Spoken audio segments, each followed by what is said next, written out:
my first step ever podcast, and I am Ishani Nigam, your host and producer of the podcast. This podcast is made for all the disruptors around the globe who know that they are made for something, for that one thing, but fear of embarrassment, fear of rejection, the fear of fear itself holds us back at some point in time. But hey, those are the only milestones that if we cross, we are there to take our first steps. So, welcome on this journey with me where I interview people from across the globe so that they can share their story, their challenges, and you know that even you can surpass yours. Well, what are you waiting for? Let's get started. Welcome on my first step ever. It's going to be a really interesting episode because today we have someone really from the extreme end of the world. So I host this podcast virtually from Adelaide, Australia, and we have someone extremely interesting who I met through a friend on LinkedIn. And today I have him because he's doing something really interesting. He has taken first steps, I think many first steps towards his own journey, success, whatever looks like for him. And we're here to kind of, dive deep into his first steps. So please join me in welcoming all the way from Ontario, Canada, Elijah Drown. Hi, how are you doing? And welcome on my first step ever. Thanks, Shani. I have a sidekick with me, sorry, but she's always hanging out, wanting to do what I'm doing. So this is my first step in recording a podcast with a dog. So this will be great fun. Because I think this is the first time that we have a guest speaker and a really cute little looking dog over here. So more than welcome on this virtual podcast. So I just want to kind of give a little quick, a background, a little bit that I know about you, and more that we're going to discover today on the podcast is that I know that you are a podcast producer, and as of now, you are there helping a lot of people start their own podcast and help see through the process of podcasting. You really help them with different stages of podcasts. And I know that starting a podcast is scary for a lot of people, but it is the most important thing for a couple of businesses and for entrepreneurs, which really suits them. So you are helping them take that first step through a podcast, and you are a podcaster yourself. Now we will get into this journey of how did you become a podcast producer and why are you really, helping other people with the skill set and expertise that you have. But before that, I think we are going to take a few steps back to your childhood, and we like to kind of hear about what was the time that you were kind of growing up in and the mindset and the people that you were surrounded with. Sure, Shani, absolutely. You nailed it. That's exactly what I'm doing, helping people with their podcasts. But when I was growing up, I lived in a town that focused on Shakespeare theater and live theater, the arts. And that was something exciting for a lot of people. But as a young child growing up, that's all there was. There wasn't a lot of skateboard parks or pools or splash pads or any of the things that you would enjoy. So a lot of my time as an only child, I grew up around a lot of older people, retirement, because it's a quieter style of living. It's a slower pace, and people really enjoy just relaxing. So I spent a lot of time on my neighbor's front porch. He bribed me with ice creams and popsicles. He was older, retired. He misses his grandkids, so he loved having me over. And I would just ask questions because I was a chatty 6 and 7-year-old. And we would just talk and watch the world literally drive by in front of us, just talking about random things and eating ice cream. And that's kind of how I guess this whole journey really started, to explore conversations and ask people questions and just observe. Wow, I mean, this sounds like a pretty relaxed and, sort of entertaining and pampered time and the way to grow up, I would say, people, grandparents over there and, uncles, neighbors sort of, helping you out. You get a chance to chat with them, getting to listen to their stories. I'm sure they have a lot of stories to tell. So I see where this interest and curiosity and this passion comes from. So take us through from that journey. What happened after that, like when you were in your teens or in a university, what were the things that really interested you? And was there something that, because that time is generally very troublesome for a lot of us, we're trying to find out ourselves, who we are, we get influenced by a lot of things. So how was it for you? I went through a lot of different questions and phases. I went from architecture to a whole bunch of random things, race car driver, like all these wild and wonderful ideas because, being creative, that's kind of how it is. Anything's possible, right? I was a band nerd, played the clarinet, and we traveled a bit to other schools to play music with them and jazz band or Fancy.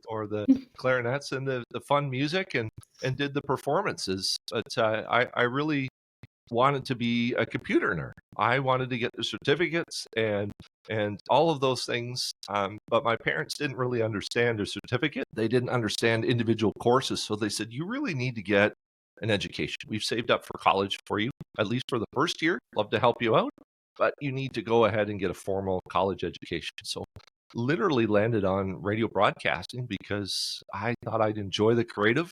I learned how to be the radio DJ guy. I learned how to make the commercials in the background and mix the music. And I learned how to write 30,000 pages into 30 seconds in a radio ad. And that's kind of how things started out. I actually went Wow. through my co-op or my internship in radio school. It didn't work out because I made a tiny, tiny mistake in a big city radio station, and I really should have started in a smaller area where not a lot of listeners are there. But that really kind of turned me off originally to pursue radio. There wasn't a lot of money in it. It was difficult to get in, and it's really about who you know. Super tight knit community. So I actually ended up going into finance, which we may talk about later. But it took me until just recently to get back into the podcasting and radio scene professionally. I mean, you had a roller coaster ride. Like it was like from one end to the other end, and here's you being so creative originally, and then on the other hand, like you are kind of taking up a course that you really had to, but then you did try and really listen to your heart and go for that radio broadcasting opportunity. But then you happen to realize that probably you must should have started in a smaller place. There's actually quite a lot of things happening over there, and you did tell us that what was your takeaway from this journey, that probably, which was very specific, you thought that it would have been nice to start at a smaller place. Could you just take us through that part of your life? How did you deal with that situation when the little mistake that had happened, and how did that turn things for you? The reason we would like to kind of delve deep and know a little more about that, because the youth who are listening to us, we make a lot of mistakes, and probably we could really learn from something from your journey over here. Everybody expects a straight path of perfection to, I'm going to be starting in a career if it's corporate and then work up to CEO in 20 years. It really doesn't have to be because you try to figure things out. You try something different. You try something that you think you'd like and it doesn't work out. But people are really positive. They really like my energy. They like the promotional stuff I did for the radio stations. There's a bunch of them in the office, and they actually rewarded me with a CD of gambled because they were quite a bit older. They thought you would probably like this music. It was hard rock called Godsmack, and that was really popular. Goodness, 20 years ago. So I'm dating myself a bit, Lovely. but these things with tape decks and CDs and things that kids will never hear of. But that's fine. That was the experience that I enjoyed, even though I made a mistake and the big people didn't like it because they had to give a bit of money back to the advertiser. And money's a big thing in radio. Advertising and money makes it. And you're not really considered that human being. So that kind of more of an entertainer or a number, right? And that kind of made me realize maybe I shouldn't do this yet. It didn't feel right for me at that time. Somebody that didn't really have that motivation when I was growing up, I always kind of did more of what I was told or just instructed instead of having that backbone and proactiveness. I actually just tried to discover on my own. My friends asked me to get a place with them in a city nearby. And we just kind of explored jobs that were just terrible, like call centers and things that weren't amazing employers. So we really got experience of what we didn't want to do. And we ended up actually building an internet radio station full of independent artists. And that was an interesting experience because we learned a lot of business skills. And there was a coding friend that put the apps together. And then I was kind of the voice all through, I guess, a year or two on part-time wages at a pizza shop and other places. That was before Spotify, Yahoo Music, all that fun stuff.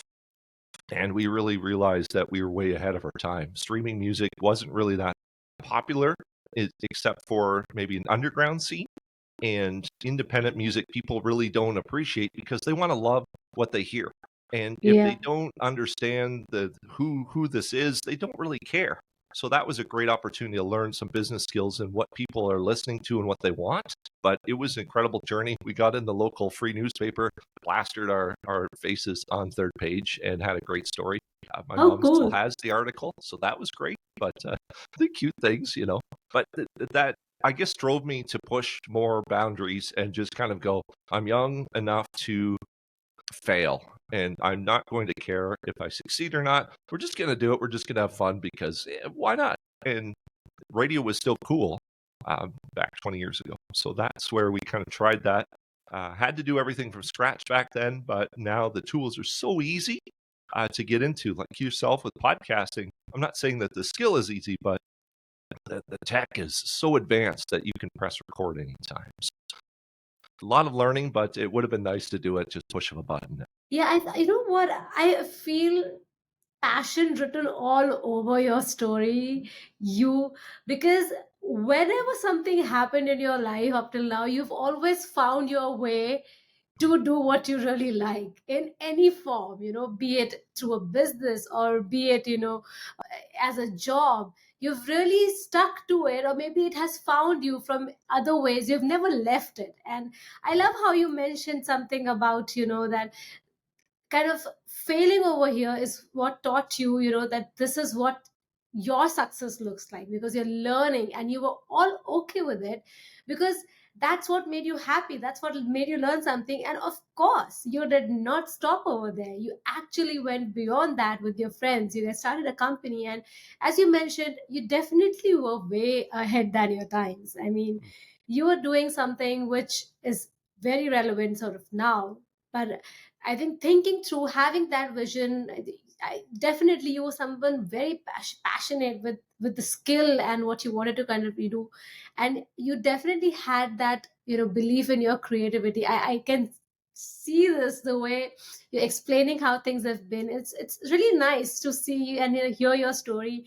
We never know, sitting at one corner of the world, we never come to know what how people have lived their life, how the kind of choices that they have made, the decisions, which I can hear from you is so lovely. So please take us through the next part of it. From there, what was your journey like to really, I think you mentioned something about being into an investment, I think finance side as well. So did that happen around that time for you? A few years later, had the idea of kids. My mom was always pushing for grandkids and wanted children, and I got really excited about that idea. I know being young, some people like to travel, some people like to do other things, but I thought it'd be really cool to see the miracles of children growing up. And radio and volunteering in radio to get my feet wet again didn't really work. So corporate, after some office jobs, somebody pointed me out to a larger finance company in the area. Said you'll have to work hard, but they'll pay you pretty good, and they got some benefits. And back then, that was important to me because I had a young boy. So I actually spent the last 15 years in corporate and finance.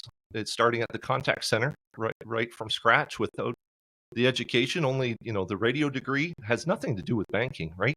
And I just started asking questions and taking the radio skills that I have, the interviewing, the communication, and just asking people questions.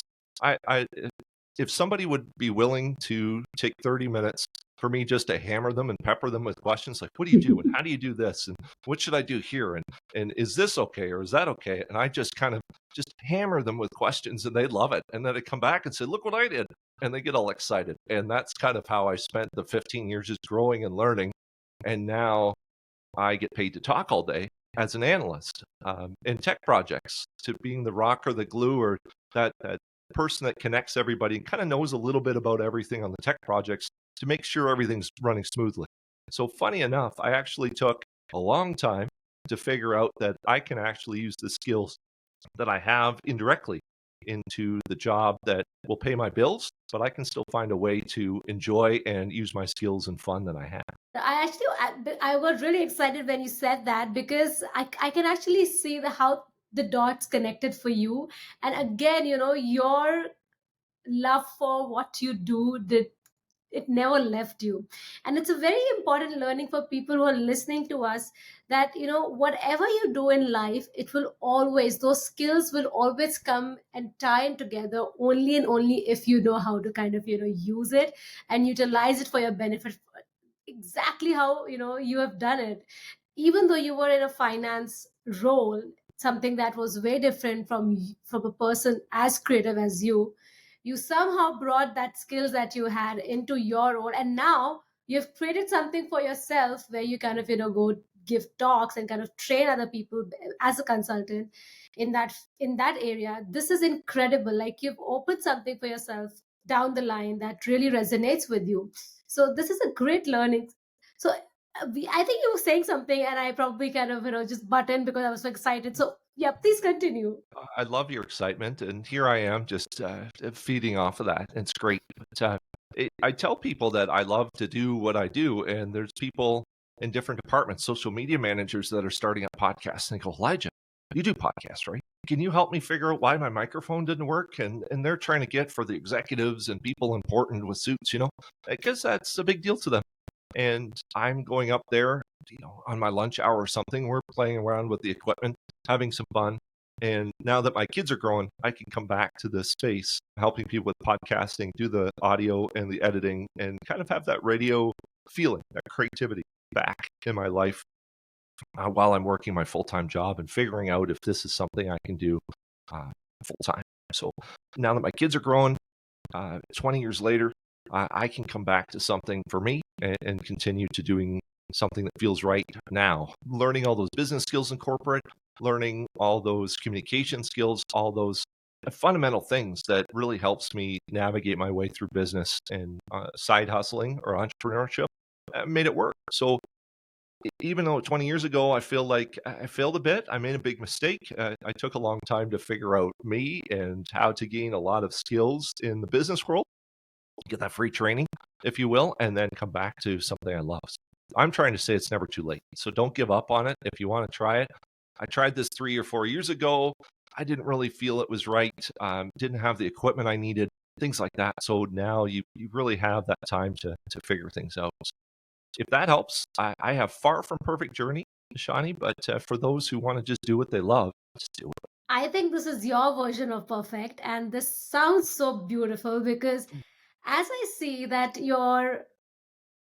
I think this happens to a lot of us. Somewhere deep down, we know that what we are good at, what we want to do, but it takes time. And there are several factors, that comes in our way in life, because there are other things which are important to us too. And I love the fact how you mentioned that now you've discovered that how it probably all works together for you, and this is the right time for you. And this is, I think, the most important and the most beautiful lesson, that kind of a takeaway that we are giving out today in this episode to people who are listening to. Be at any age, just keep trying and never give up, as exactly you have just said. And you are the amazing example of that, your entire trajectory, your life.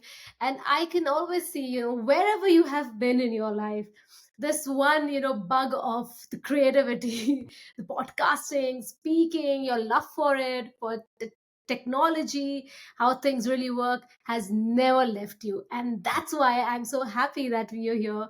It was really lovely knowing your journey from beginning, bits and pieces of it. You have done an fabulous job of taking us through to the highs and the lows and the learnings out of it. And before we take your leave, I do like to ask a question that's related to what you're doing at present. You're a podcast producer and you help other people with their podcast. Can you take us through a bit more about what you help with and how can people really benefit from it?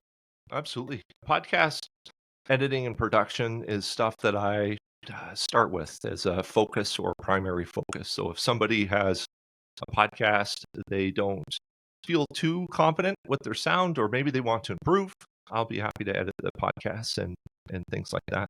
If they want a trailer that really stands out, the teaser or like a movie trailer, but in podcast form, absolutely can help with that. And then the introduction, it's nice to have something polished in the episode at the beginning to have that frame that is consistent branding for your podcast in audio form can help with that. And as well, if you just need some help, maybe on vacation or holiday, I can always jump in and take care of a couple episodes if you're stuck or don't want to repeat the old stuff ever again. Because I know, especially for some people that are either in business or they're doing it themselves, even as a hobbyist, it's nice to have somebody to help out once in a while. That And if you really that's need to help getting started, then I'll do some coaching or consulting, help you out, get you started. And it doesn't have to be a long-term thing. It's just piecemeal or by the episode, or if you want to do something long-term, or if you're trying to get yourself out there and expand your business, it's sometimes nice to tell your story that way. So that's what I do. it's incredible. Given that you have such a good many years of experience and you have seen this, journey from the very beginning until now, I'm sure you have a very unique set of experience, your own experience to offer to people, whoever chooses to be here with you and maybe, get help with their podcast. So thank you so much for being on my first step ever. If there is any top three learnings that you would like to give out to our listeners today in terms of starting a podcast, what would that be? Have a plan. That would be a first one because a lot of people will quit after 6 or 7 months. They just go, I want a podcast. I'm going to start recording. It's going to be great. And then they realize it takes forever. Feeling like, it takes good 10, 12 hours. It's the recording, it's the guest. We took 4 times to schedule. That's a headache for a lot of people, right? And then, of course, the social medias and the clips and the promotions. It's a lot. So Oh, plan and make sure you have it together. Do take time to get some equipment that isn't super expensive, but don't get the cheapest stuff, the knockoffs, if you will, from the Amazons. Do try and find something. If you can, spend a little money on equipment, even a basic microphone, headphones, and some even free editing, recording equipment, or even Riverside is a great tool to have, and make sure you can leverage AI tools to be your sidekick. There's a lot of stuff out there that will help you reduce the burnout. So if you're looking for, clips or medias or helping you edit, there's tons of things out there that will help you. And do take time to ask questions with other people, even if it's not a mentor or if it may be just, I don't know, somebody to guide you. Get that help so you can reduce your mistakes early on and then speed up that learning so that you can get to your goals faster. So I think that'd be a good first 3 to start with. boom, boom. And I think that is so, so relevant and appropriate. I can definitely relate with that. You were so bang on when you mentioned, there's so many things that really goes into kind of when you look at the final product. It is just not the recording. There's so many aspects related to it. So Mhm. thank you so much. You have really taken us through a joyride. For me, I'm so happy that I could probably meet you virtually, get to know more about your story, and that how passionately you've stuck through with one thing that you really really like and you've never left it. You've seen how you can maybe probably use it as a transferable skill and kind of make things work for you at different stages of your life. And I wish you all the best with this new phase of your life, and I will leave the link if our listeners are interested and want to get a little more about you.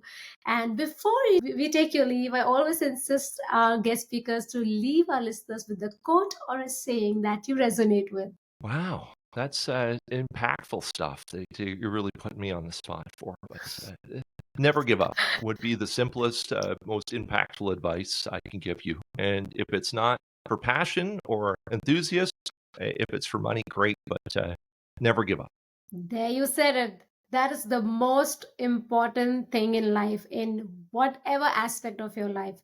If you really believe in something, do not give up. That's all about it. So thank you so much for being on my first step ever. It was a pleasure having you over here. Thank you. And to all my listeners out there, as I always say, start believing in yourself and keep believing in yourself. If you're still glued together on this episode, thank you so much. I really appreciate that. And if you really want to hear more such stories from around the globe, then subscribe to my First Step Ever podcast on Apple Podcasts, Google, and Spotify, whichever platform you prefer. Please do give ratings and please do write your comments. And you can directly reach out to me on my First Step Ever _IN. That's my Instagram handle. A little about myself. I have always loved performing on stage, acting, speaking, and just emoting myself. So I use these mediums different ways so that I can connect with people, help them, empower them, infotain them, which is to inform them and entertain them. If you would like to collaborate for any opportunities, more than welcome to connect with me on my Instagram handle. Thank you.